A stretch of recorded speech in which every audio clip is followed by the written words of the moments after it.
Hey everyone, I'm Artie and it is time for yet another portion of Check-Worthy Games which has been fully released in the third week of January 2017. And this week's power word is turn-based. That's 2 words. First, one game for free. Tactical Genius Online is a turn-based strategy for free. We train our units from Capital City and expand, taking over and slashing our enemy on the way to his or her capital. Each unit gains experience during the battle to learn new or upgrade existing skills. We can play versus AI if there's no players to play against, but yes, Tactical Genius Online is best served in multiplayer, as the title states.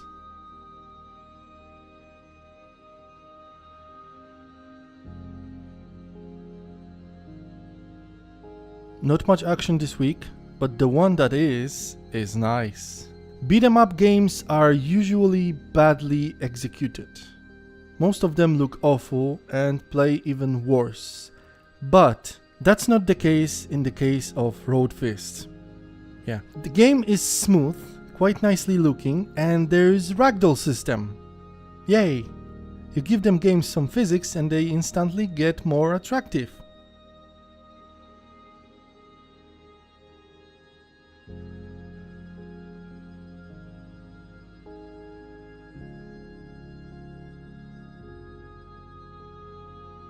Another beat-em-up worth checking out?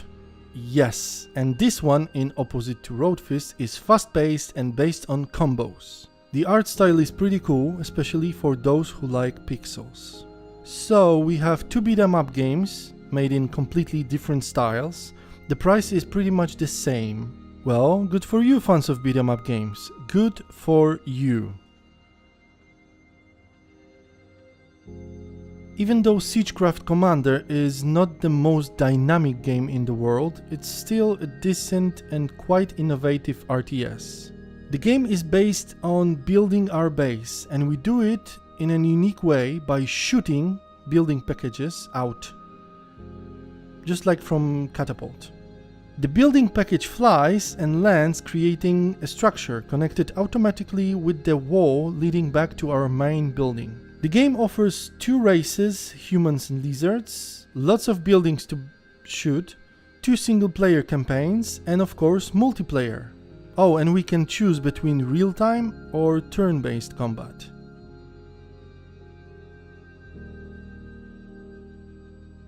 You give people physics and they will have tons of fun with it. Nothing is more entertaining than free falls, ragdoll, collisions, and on top of all that, heavy objects. Monumental Failure offers all the above, plus a cherry on the very top, which is multiplayer.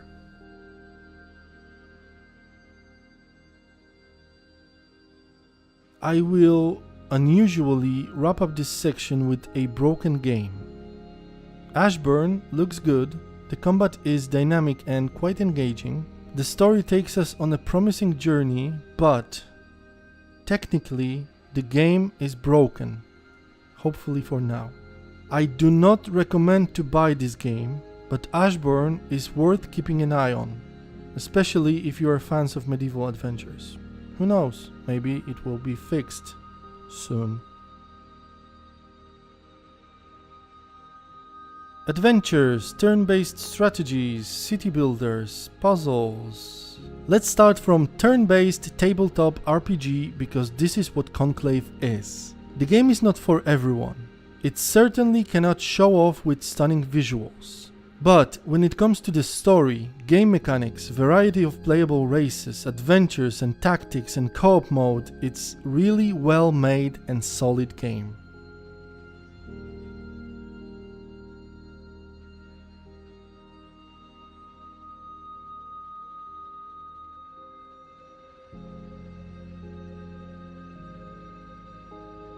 The Great War is a digital version of the board game under the same title.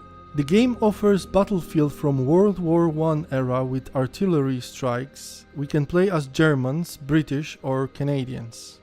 15 scenarios and over 50 combat and command cards. Just like Conclave, the Great War is not for everyone.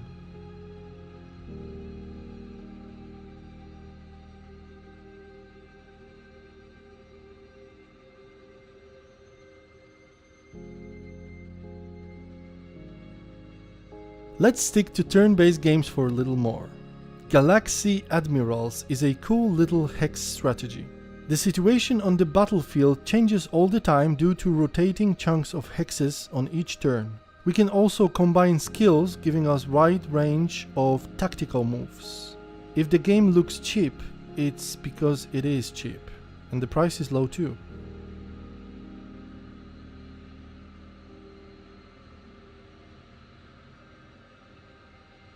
Urban Empire is an interesting approach to city building genre, and that is because of the political management aspect. In very short, we lead our family through 200 years of history starting in 1800s. There is no micromanagement here, but there is a technology tree. To build anything in our city, we need approval of the council. Now, the idea is quite nice, and the game is fairly well done, but the price does not let me talk more about this game. Sorry. Greenwood, The Last Ritual is a mystical adventure taking place in medieval Europe. We play as an envoy of Vatican, and we explore the Greenwood Valley to, as always, uncover its secrets. We can communicate with spirits, we can exorcise evil ones, solve puzzles, and most of all, survive.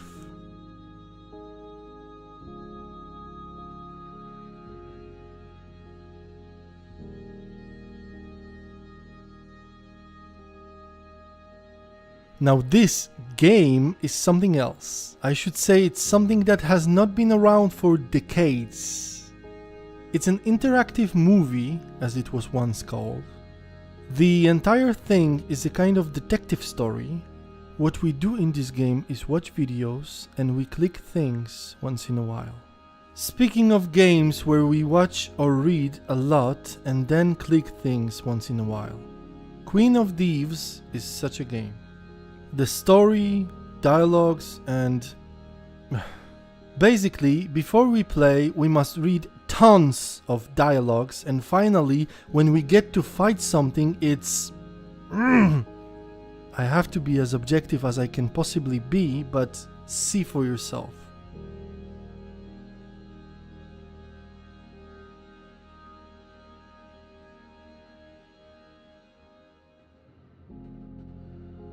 Couple of interesting puzzle games this week, and the first one is titled She Remembered Caterpillars. We find ourselves in depths of some microorganism, I guess, and it's basically a color matching puzzle. It starts simple, but it leads to some mind-bending twists as we go through 40 organic levels of mixing and matching. The art style and the soundtrack are the strongest points of the game.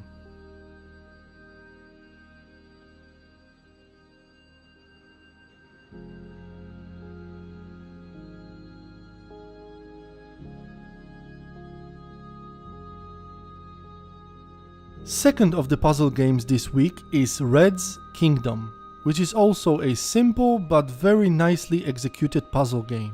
There are lots of different switches, platforms, boxes and objects in general to interact with and trigger and fall into and collect.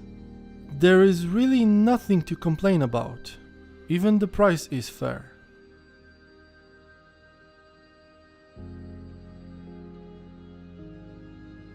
Briefly about new sports games released. Pro Basketball Manager 2017 is out. They say it's better, and I hope they are right because it should be. And the best noticeable feature in my opinion is visual simulation of matches in 3D or 2D.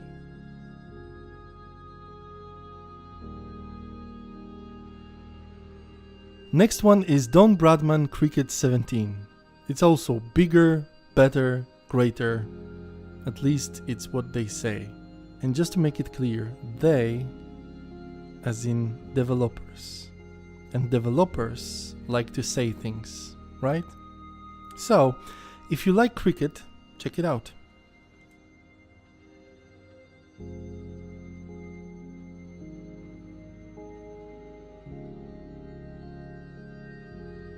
Finally a bomb this week. Actually this month. For all the fans and people familiarized with Warhammer 40k series, everything I say now is needless except that Space Wolves and Orcs are back. If for some reason you didn't know Sanctus Reach is out, go check it. For everyone else, Warhammer 40k Sanctus Reach is a 3D turn-based tactical combat strategy which offers 2 factions to play as, 30 combat units each, 2 campaigns for single player, skirmishes, and multiplayer, which is where the real action starts, I hope.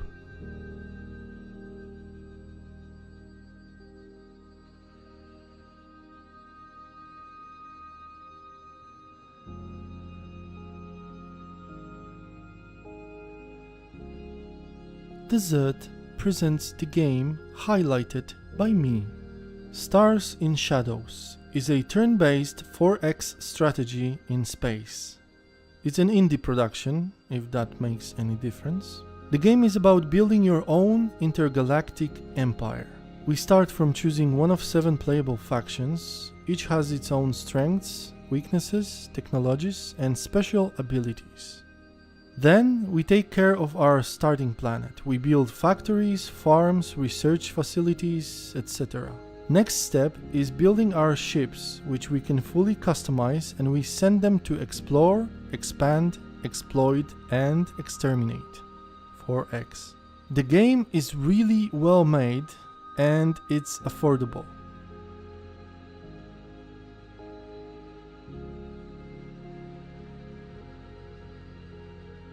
That's it for this week. Thank you for watching. I hope you found something interesting for yourself to check out, and see you next week because there will be another weekly gaming traffic, whether you like it or not.